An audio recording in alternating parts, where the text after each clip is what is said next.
ಶಿರೂರು ವಯನಾಡ್ ದುರಂತದ ಬಳಿಕ ಗುಡ್ಡ ಕುಸಿಯುವಂತಹ ಅಪಾಯ ಇರುವ ಎಲ್ಲ ಪ್ರದೇಶಗಳ ಮೇಲೆ ಹೆಚ್ಚಿನ ನಿಗಾ ವಹಿಸಲಾಗ್ತಾ ಇದೆ, ಎಚ್ಚರಿಕೆ ವಹಿಸಲಾಗ್ತಾ ಇರುವಂಥದ್ದು.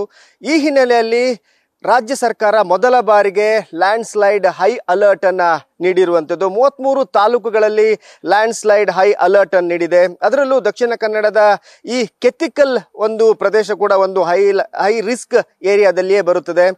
ಇದು ಮಳೆ ಬಂತು ಅಂತ ಹೇಳಿದ್ರೆ ಯಾವ ಕ್ಷಣದಲ್ಲೂ ಕುಸಿಯುವಂತಹ ಅಪಾಯದಲ್ಲಿದೆ. ನಾನೀಗ ಕೆತ್ತಿಕಲ್ನ ಎತ್ತರ ಭಾಗದ ಅಂದರೆ ಗುಡ್ಡದ ಮೇಲೆ ಇದ್ದೀನಿ.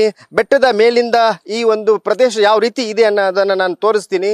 ಈ ಭಾಗದಲ್ಲಿ ಒಂದು ರಸ್ತೆ ಹಾದು ಹೋಗುತ್ತೆ, ರಾಷ್ಟ್ರೀಯ ಹೆದ್ದಾರಿ 169. ಈ 169 ರಾಷ್ಟ್ರೀಯ ಹೆದ್ದಾರಿ ಪಕ್ಕದಲ್ಲಿಯೇ ಈ ಗುಡ್ಡ ಕುಸಿತಾ ಇರುವಂಥದ್ದು. ಆಲ್ಮೋಸ್ಟ್ ಒಂದು ಅರ್ಧ ಕಿಲೋಮೀಟರ್ನಷ್ಟು ಈ ಗುಡ್ಡವನ್ನು ಕೊರೆದು ರಸ್ತೆ ಕಾಮಗಾರಿ ನಡೆಸಲಾಗಿತ್ತು. ಇದು ಚತುಷ್ಪಥ ರಸ್ತೆ, ಆದರೆ ಈ ಕೊರೆದಂತಹ ಮಣ್ಣು ನೋಡಿದರೆ ಇದು ಚತುಷ್ಪಥ ರಸ್ತೆ ಇಲ್ಲ, ಅವೈಜ್ಞಾನಿಕವಾಗಿ ಈ ಒಂದು ಮಣ್ಣನ್ನು ಕೊರೆಯಲಾಗಿದೆ, ಮಣ್ಣನ್ನು ತೆಗೆಯಲಾಗಿದೆ ಅನ್ನೋ ಆರೋಪ ಕೇಳಿ ಬರ್ತಾ ಇದೆ. ಮತ್ತೆ ಅದು ಸತ್ಯ ಕೂಡ. ಯಾಕಂತ ಹೇಳಿದ್ರೆ ಇಲ್ಲಿ ನೋಡಿದ್ರೆ ರಸ್ತೆ ಇರೋದು ಎಲ್ಲೋ ಇದೆ, ಆದರೆ ಗುಡ್ಡವನ್ನು ಈ ಮಟ್ಟದಲ್ಲಿ ಇಲ್ಲಿರುವ ಮಣ್ಣನ್ನು ತೆಗೆಯಲಾಗಿದೆ. ಈ ಹಿನ್ನೆಲೆಯಲ್ಲಿ ಇಲ್ಲಿ ಮಳೆ ಬಂತು ಅಂತ ಹೇಳಿದ್ರೆ ಗುಡ್ಡ ಕುಸಿತಾ ಇದೆ. ಕ್ಷಣಕ್ಕೂ ಇಲ್ಲಿ ಮಳೆ ಬಂದರೆ ಗುಡ್ಡ ಕುಸಿಯುತ್ತೆ. ಈಗಾಗಲೇ ನೀವು ನೋಡ್ಬೋದು, ಆ ಭಾಗದಲ್ಲಿ ಈಗಾಗಲೇ ಕ್ರ್ಯಾಕ್ ಬಿದ್ದಿರುವಂಥದ್ದು, ಬಿರುಕು ಬಿಟ್ಟಿದೆ ಈಗಾಗಲೇ. ಅದು ಯಾವುದೇ ಕಾರಣದಲ್ಲಿ ಇಲ್ಲಿ ಜೋರು ಮಳೆ ಬಂತು ಅಂತ ಹೇಳಿದ್ರೆ, ಭಾರಿ ಮಳೆ ಬಂತು ಅಂತ ಆದರೆ ಇಡೀ ಗುಡ್ಡ ಕುಸಿದು ರಸ್ತೆಗೆ ಹೋಗುವಂಥ ಒಂದು ಆತಂಕ ಇದೆ.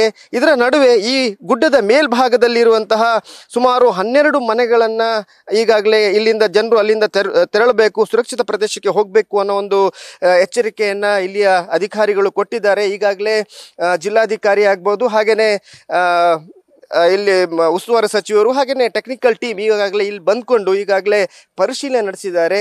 ಈ ಗುಡ್ಡದ ಮೇಲೆ ಅಂತ ಹೇಳಿದ್ರೆ ಈ ಗುಡ್ಡದ ಮೇಲಿರುವಂತಹ ಭಾಗ, ಹಾಗೆಯೇ ಇದೊಂದು ಕಾಂಪೌಂಡ್ ವಾಲ್ ಇದೆ. ಕಾಂಪೌಂಡ್ ವಾಲ್ ಪಕ್ಕದಲ್ಲಿಯೇ ಈ ಗುಡ್ಡ ಕುಸಿತಾ ಇರುವಂಥದ್ದು.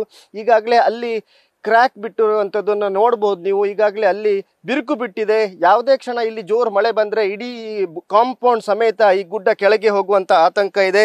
ಈ ಹಿನ್ನೆಲೆಯಲ್ಲಿ ಇಲ್ಲಿರುವಂಥ ಇದು ಕೇವಲ ಒಂದು 10-20 ಮೀಟರ್ ಡಿಸ್ಟೆನ್ಸಲ್ಲೇ ಮನೆಗಳಿರುವಂಥದ್ದು. ಈಗಾಗಲೇ ಈ ಭಾಗದಲ್ಲಿ 12 ಮನೆಗಳು ಇದ್ದಾವೆ. 12 ಮನೆಗಳು ಕೂಡ ಈಗ ಅಪಾಯದಲ್ಲಿದ್ದಾವೆ.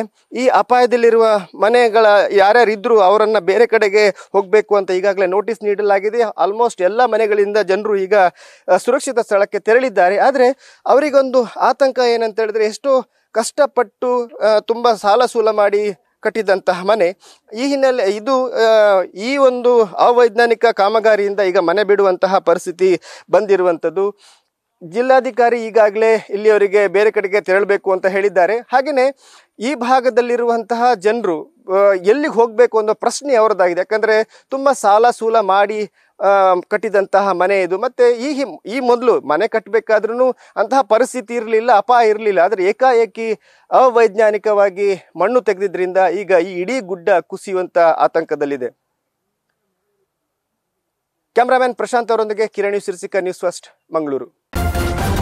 ನ್ಯೂಸ್ ಫಸ್ಟ್ ನಿರ್ಭೀತಿಯಿಂದ ನಿಮ್ಮ ಪರವಾಗಿ.